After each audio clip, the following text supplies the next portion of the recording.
Hello बच्चों, प्रश्न पढ़ते हैं। 40 ओम प्रतिरोध की एक कुंडली में 100 फेरे हैं तथा त्रिज्या 6 मिलीमीटर है। यह 160 ओम प्रतिरोध के मीटर से जुड़ी है। कुंडली को चुंबकीय क्षेत्र के लंबवत रखा गया। जब कुंडली को क्षेत्र से बाहर ले जाते हैं तो इसमें से 32 माइक्रो कूलम का आवेश प्रवाहित होता है। चुंबकीय क्षेत्र की तीव्रता होगी। यहाँ पे 4 विकल्प दिए गए।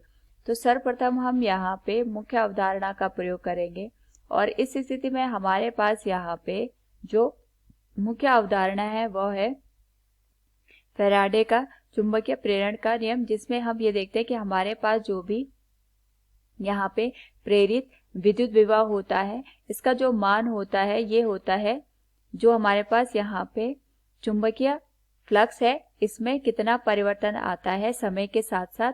और फ्लक्स को चुंबकीय फ्लक्स को हम यहाँ पे बी ए कॉस थीटा से प्रदर्शित करते हैं। बी चुंबकीय क्षेत्र को, ए क्षेत्रफल को, और जो थीटा कोण है ये हमारे पास जो क्षेत्रफल हमने लिया है उसके जो हमने यहाँ पे अभिलंब लिया है और चुंबकीय क्षेत्र के बीच के कोण को प्रदर्शित करता है।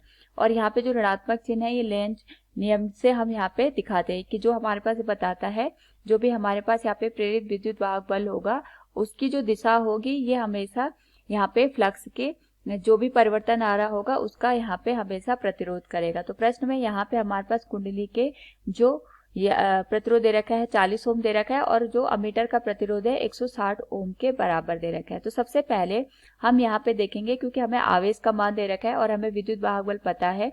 तो सपोज हमारे पास ये कुंडली है, इस तरीके से हमने यहाँ पे इसको अमीटर के साथ जोड़ रखा है। इसमें एक धारा प्रवाहित होगी और धारा का जो मान होगा ये होगा इसमें जितना विद्युत वाहक बल उत्पन्न हो रहा है बटे इसमें जो हमारे पास कुल प्रतिरोध है। अब जो धारा है इसको हम dq बटे dt से प्रदर्शित कर सकते हैं और ईएमएफ को हम यहाँ पे ऋण d5 बटे dt से प्रदर्शित कर सकते हैं। dt से dt कैंसिल हो जाएगा इस स्थिति में।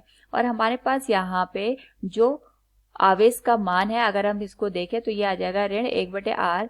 फ्लक्स का जो परिवर्तन होगा इसको हम बी ए कॉस थीटा से यहाँ पे दिखा रहे हैं, क्योंकि हमने जो कुंडली है इसको हमने चुंबकीय क्षेत्र के लंबवत रखा है। यानी अगर मेरे पास ये कुंडली है इसका अगर यहाँ पे चुंबकीय क्षेत्र इस दिशा में है और हमने यहाँ पे कुंडली को इस चुंबकीय क्षेत्र के लंबवत रखा है, तो अगर चुंबकीय क्षेत्र ये है तो हमने कुंडली को इस तरीके से रखा होगा। तो इस कुंडली का जो अभिलंब आएगा वो हमारे पास चुंबकीय क्षेत्र की दिशा में होगा। तो थीटा का मान इस स्थिति में 0 डिग्री हो गया, cos 0 का मान 1 के बराबर आ गया। और क्योंकि हमारे पास क्षेत्रफल यहाँ पे कोई परिवर्तित नहीं हो रहा तो ये मान नियत रहेगा।